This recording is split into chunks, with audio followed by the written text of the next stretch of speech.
What's up? Welcome back to my channel, Automatic Works. So,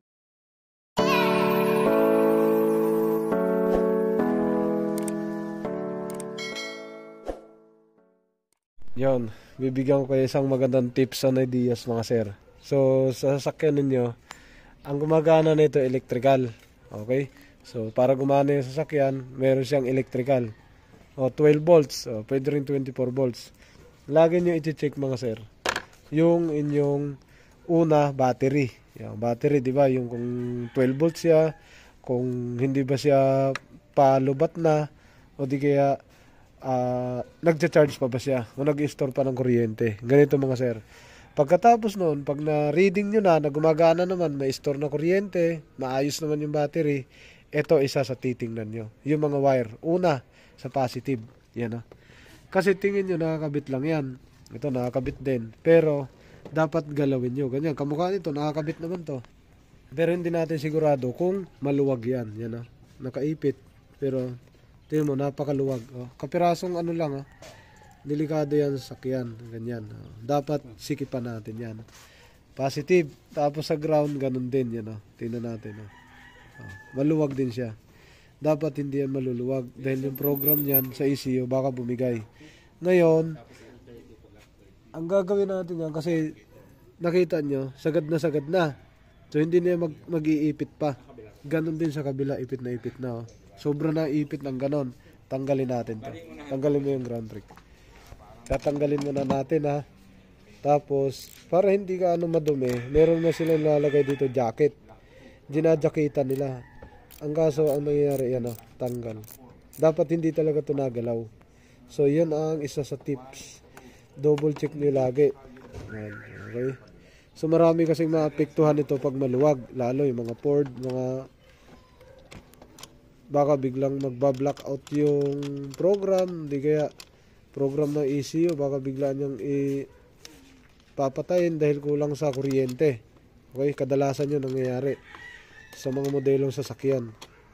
Ngayon, lalagyan natin ng ito. Ito ang ginagamit ko dito lagi, alambre. Wiwildingin natin ng alambre dyan. Hindi wiwildingin yan. Lalagyan lang natin yan. Yan na. Akan ito, trick. Yan. Dito lang tingnan mo. Sa baba. Yan, dito alambre. Ito alambre. Para maganda siya. Yan lang.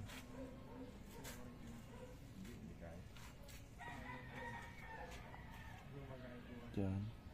Tapos putulin natin dito. Mukha na rin siyang battery. Pagka nakaganyan, lagay natin dito sa positive muna. Yan. Saktuin lang natin ganyan. Pwede rin namang isa, pero malinis sa tingnan pag ganito eh. May ganito kayo. Yan, tusok.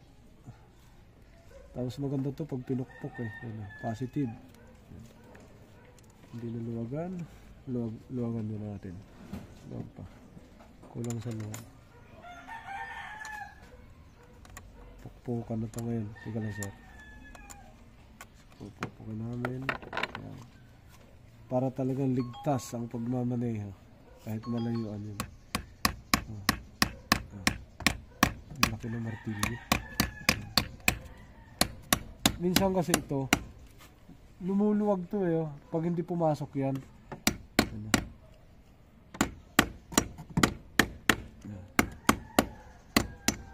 Lumayo na siya. Yan ang palatandaan na humigpit na siya. Kasi maganda pag mahigpit to para iwas sa kurap ba. Nag-kurap yung mga ibang model. Magkukurap yung BCM, ECU, dashboard. Pag nag-kurap, yun na. Hindi na gagana. Program na. Palit, malala. Okay. So, pagka hindi natin program, pag walang pang program, palit. Yan, saka mo siya, sikipan. Yan. Madali lang yan. Pwede kayo mag-jacket na ito, pero yung jacket kasi minsan, hindi rin nagpipit eh. Sumasayaw din yung jacket, kasi hindi naman yung bumabaon. Yan, alambre lang, pwede na siya. Yung jacket kasi pag naipit, nagalaw din. sumasayaw-sayaw din siya. Pagka ganyan,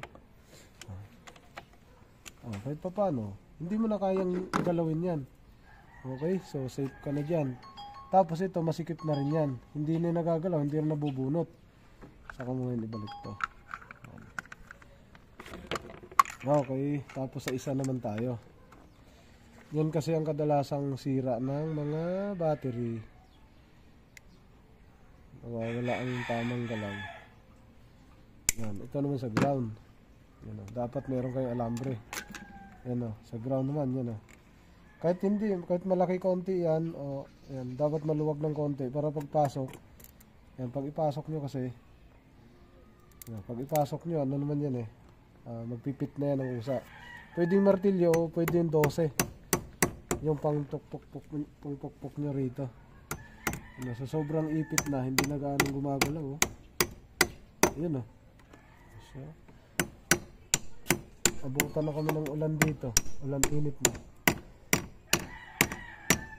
So marami na rin akong na-encounter sa sasakyan, tumitigil. Tumigil yung sasakyan doon sa sinerbisan ko. Yung pala, ang sira, battery lang. Montero. Yung battery pala, ang luwag. Kaya tumigil yung sasakyan sa gitna. O di kaya, pag nalubak daw siya, namamatay lagi yung sasakyan. So dito nagiging problema. Yung pwedeng ito martilyo, pwedeng 12, pwedeng gamitin nyo. So may martilyo lang kami dito, kaya yan ang ginamit namin. Yung jacket, pwede yun, pero nasayaw pa rin yung jacket. Gumagalaw-galaw pa rin yan. Ito kasi, kumakalso talaga.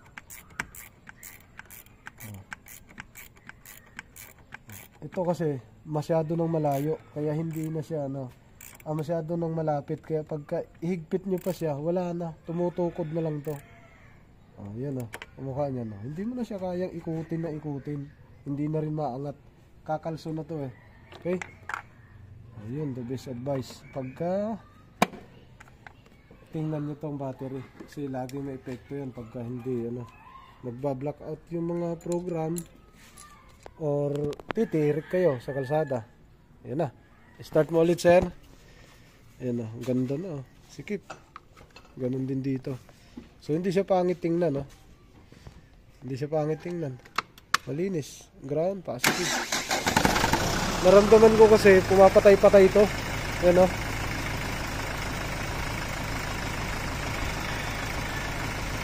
Sir, park light lang.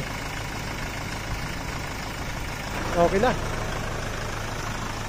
Medyo mahina. Sakto lang din. What's up? Welcome back to my channel, Automatic Works. So,